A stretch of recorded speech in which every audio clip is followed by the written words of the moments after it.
Hello GCSE photography students. This lesson is all about helping you to successfully write about photographers' work. The aim of this video is to help you to understand why it's important to analyse images created by photographers rather than simply just going online and researching. To understand how to use the photography literacy placemat to write an analysis of photographers' work. And I'm also going to be showing you an example of a high scoring analysis, and I'm going to be explaining to you how it is that you need to get there. So this is the analysis that I've written today that I'm going to show you. Okay.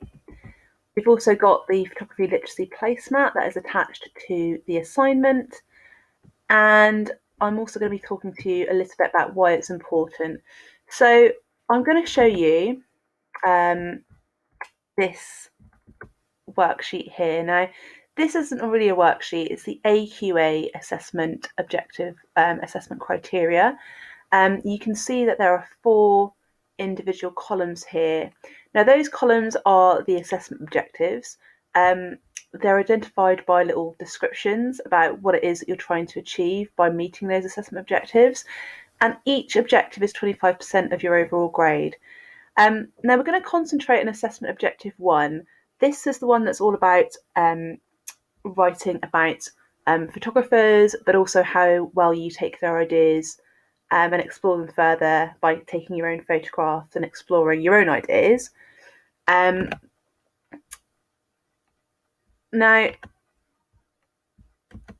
descriptor for assessment objective 1 is to develop ideas through investigations. That's where you go away and try out different photographers' ideas. But this is the bit that's important: demonstrating critical understanding of sources. So demonstrating critical understanding of sources is where you are looking at a photograph that a photographer has taken, you are describing it, you are interpreting it, you are analysing it in as much detail as possible. That's showing your critical understanding of that source. It's showing you how well you can criticise it. You can also criticise research as well, information that you find online, but it's much easier to write about a photograph. Depending on how well you write about that photograph, depends on how many marks you get, and we would be assigning marks depending on whether your analysis is an exceptional analysis, whether it's highly developed, whether it's consistent, meaning it's good, fairly good, moderately consistent, that's a little bit more basic, some minimal, or just not worthy of any marks. Now, this side of the mark scheme you shouldn't be expecting to get. We should be expecting to see you get around here between moderately to exceptional, but it depends on how much detail you write about the photograph, about the photographer's work, as to how many marks you actually get. So I'm going to show you how I have written about this photograph by Faye Godwin. I'm going to use the photography literacy placemat, so you will have that attached to your assignment. Okay, it's an A3 sheet. You will have had it in your photography lessons, but we're kind of concentrating on this green box here, structuring your photographer analysis. So I've got that a little bit more enlarged here. We are literally going through each one of those questions and using it to write about the work. So let's start. Step 1, what? What is the subject of the image? Okay, so the subject is what are the things, what are the parts that make up the image, or also what is happening in the photograph. Sometimes when you're talking about what is in the photograph, you also might talk about what they're doing, what's happening as well. So if we look at this image of Faye Godwin, now I'm just going to explain to you first of all what we've got here. So we've got a title here, and I've just started off by writing a couple of sentences about the photographer. So who she is, Faye Godwin, the country that she's from, so she's a British photographer. When did she live? 1931 to 2005. What's she famous for? Well, she's famous for photographing the British landscape. So it's just a couple of sentences, just as a little introduction. Then we start talking about the image. Now, again, I'm linking this to the structuring your photographer analysis, to the photography literacy placemat. What is the subject of my image? What is happening in the photograph? Okay, so here we go. Very simple. In this image, I can see a road heading towards a massive mountain. It's kind of like my first impression, but those are the things I can see. Okay, second bit. Where, when was it taken? Okay, so this is where I can start adding a little bit more detail.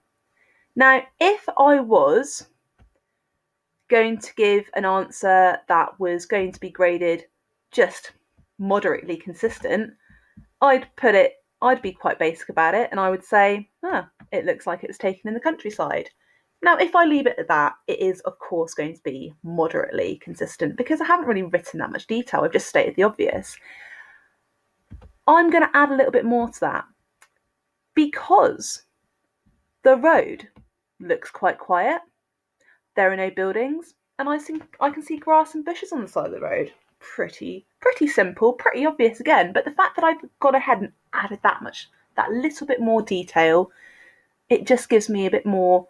There's just a bit more depth to that analysis, and therefore I start getting a few more marks. I might go into consistent at that point.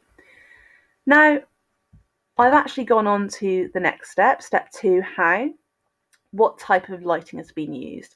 Now, because it's a landscape photograph, that will link a little bit to when the photograph was taken.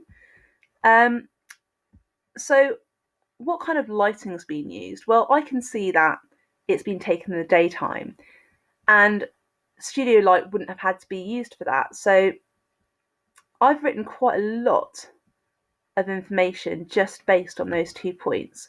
Godwin would have had to rely on natural lighting for this shot, taking the photograph in the daytime on a sunny day.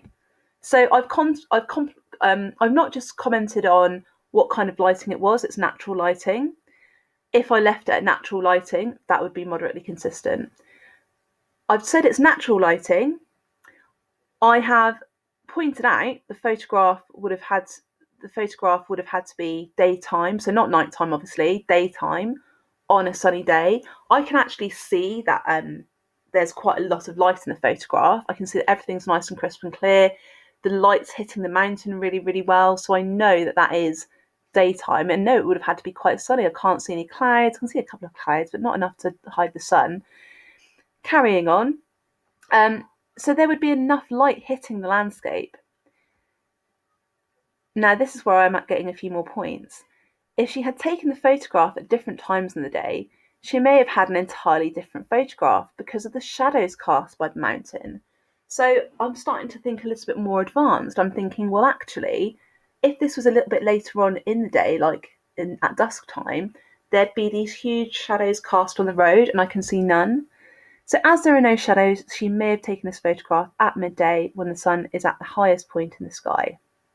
Okay, so I've gone into quite a lot of detail. I would say that's at least a highly developed answer there, at the very, very least, because I've gone into that much detail. I've kind of forethought about what could have been happening later on.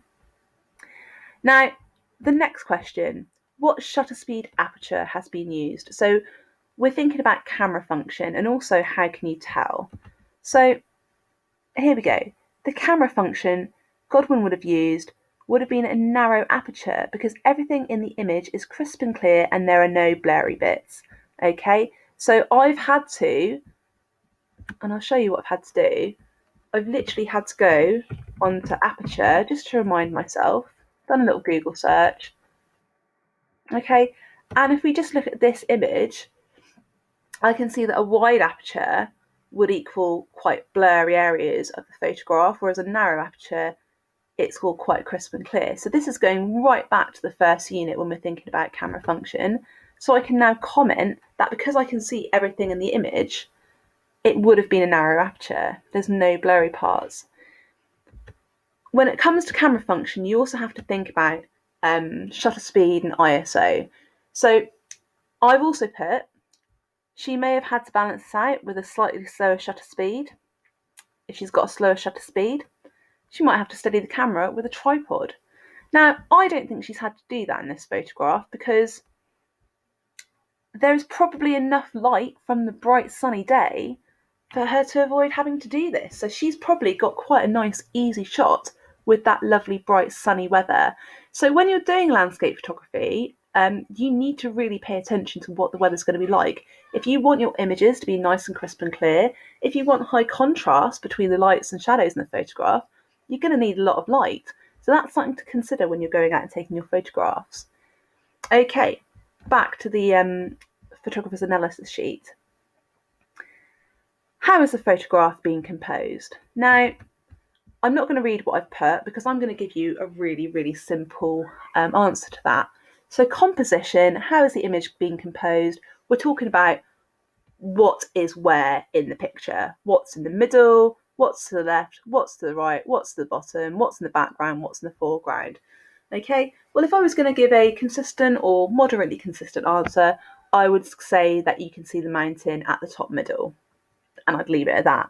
Okay, but because we're going into a bit more detail, because we're being quite clever, I'm actually going to comment on a compositional technique called the rule of thirds. Okay, now if you were to watch my video, my YouTube video about Faye Godwin, which I've attached to this assignment, you'll find out all about the rule of thirds. So what I've put is Godwin has used the rule of thirds to compose her photograph, placing the sky within the top third of her photograph. Okay, so if I was to divide this into thirds, I'd say the sky is in the top third. The road takes up most of the space within the bottom 2/3, and the grassy banks are on the left and right third. Okay? Now, I've gone one step further because I'm trying to be even more clever. I'm trying to be really thoughtful about this image because I think that because we've got a variety of different tones for all these different sections, it looks a little bit like those different sections are from different photographs. Maybe it's all like different bits of paper that have all been cut up and placed on top of each other. I'm just commenting on what that image appears like to me. So I'm going one step further and I'm bringing that from highly developed, because I've commented on compositional techniques, to exceptional, because I've gone one step further and I've added a little bit more information. Okay. Now, it's talking about how have the colours been changed, has there been any Photoshop editing used? Well, this is what I've had to put because I've already gone and done a bit of research, and I know that the photograph has been taken with a Leica SLR camera. Okay, that's the camera that I found out Faye Godwin used. She would have had to use black and white film for that camera. It wouldn't have been a digital camera, it would have been film. Now, because of the age that Godwin lived in, so, 1931 to 2005, she would not have had access to Photoshop at this time. So she would have had to use darkroom editing techniques. She'd have had to go into the darkroom and play around with the enlarger and with the amount of light coming through the aperture. She would have had to enhance the brightness and contrast manually. So that's an extra thing that I've had to think about. Again, an exceptional thing that I would have had to think about, okay? If you were going to just do a moderately consistent answer, moderately consistent, then I might have just mentioned that I might have just said it's black and white, and I might have left it at that, and I might not have thought any more detail about anything else. Okay. Here we go. So, moved it along, don't know why I did that. Step 3, why? How does the image relate to the theme of the project? How does their work connect to other photographers? What do you think the photographer is trying to say? How does the photograph make you feel? I'm going to answer all of those together. So, the image is a fantastic example to begin our topic of landscapes. The photograph reminds me of the work of Yusuf Karsh. Now, Yusuf Karsh, as we know from the Portraiture Project, uses black and white photographs. If it was a moderately consistent answer, I might have just said that it's just because Yusuf Karsh takes photos in black and white. But because I'm being quite clever about it, I've commented on the stark contrasts and shapes created by the lighting. So I've used even more clever language. Okay, this is the last bit of our analysis, and it's talking about what I think the photographer is trying to show us. So I think the photographer is trying to show us how large, powerful, and ominous. So ominous is another word for like almost like godlike power. Um, how large, powerful, and ominous the British countryside is. Our main focus is on the mountain, which is lighter in tone and stands out against the road and the sky. And even though it appears smaller in relation to the road in the photograph, it feels much larger, towering over the people who are journeying towards it. So that's all I've got from this image. So again, that the actual size of that mountain, it's quite small compared to the road, but it feels like it's quite big. We can see all that lovely light tone, and the road's leading us towards it. So I've said about how it kind of feels so powerful. Okay. Um, Now, that's the end of my analysis, but at this point, I have complemented my analysis with a bit of research. Again, I have taken this information from the YouTube video that's attached to this assignment, and I've just put it in my own words. So let me read it out. Faye Godwin's photography was inspired by her love of walking, something she grew to love in childhood whilst living in Austria. When she divorced from her husband in 1969, she began going on long journeys throughout the British countryside, sometimes with company, but often alone, which was a big deal for women at the time. You could say it was inspired by the women's liberation movement, which encouraged women to seek independence from men. Now, that's not telling you everything that I found on Wikipedia, because a lot of what on Wikipedia is, or other websites, it's not relevant, it's not important. But this is the bit that I found, and I found interesting about the stuff that that there was about Faye Godwin. I'm particularly interested about this idea that she divorced her husband. She was a woman venturing out alone. I looked back at what's happening in history, and I could see it was related to feminism and the women's liberation movement again, which is something that I'm quite interested in. She became president of the Ramblers Association. Now, a rambler is a person that likes to go on walks, is basically what that means. So she became president of the Ramblers Association from 1987 to 1990 and was instrumental in the Right to Roam campaign. Now, that's something I found on Wikipedia, but I've put it very much in my own words. Now, this is an important thing. It's me thinking about what I've read. I think this shows that Godwin was a free-spirited woman who was passionate about walking and being in nature. Through her photography, she wanted to show everyone how impressive and exciting the countryside is. Now, that is the most important part of this little bit of research. It's showing not just how I've interpreted what I've read, but it's also showing, what I think about Godwin, basically, what kind of a woman I thought she was. And actually, I can imagine myself going on these big, lovely, long walks in the countryside, taking my camera and taking photographs. And I can imagine like how the countryside would feel to me as I go along and as I take my photographs. Now, the last slide I've got here is just a couple more photos. The information that you write as a Google slide for your assignment, it's not going to be printed out and stuck in your book. You are going to be printing out photographs, but they're going to be trimmed and stuck in neatly.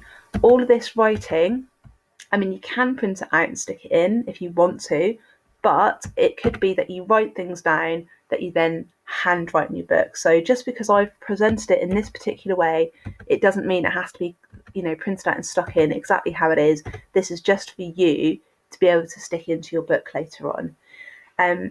Now, just like any other Google assignment, Google Classroom assignment, if you have any questions, please, please, please message myself or Miss Cameron Laurie. We will happily clarify anything that's been explained in this video or anything that we've written in our instruction. But please let us know if you're stuck or if you're struggling. But I just wanted to show you this example because it's a really, really good. I know that I've written it, but it's a really good example for exactly how you would get a good mark for a bit of written work on a photographer. Now, you've got several photographers you're going to be writing about, okay? I'm going to be giving you, now this isn't the PowerPoint you're going to be getting, but you're going to be getting a PowerPoint with all the photographers you're going to be doing for landscape shortly. Don't just write in depth about one photographer. This is the same amount of detail for absolutely every photographer that you look at. Don't just go hell for leather on Faye Godwin and write tons and tons and tons just on one photographer. This is a standard for every single photographer that you look at. Okay. All right. Like I said, any questions, please feel free to message, and good luck.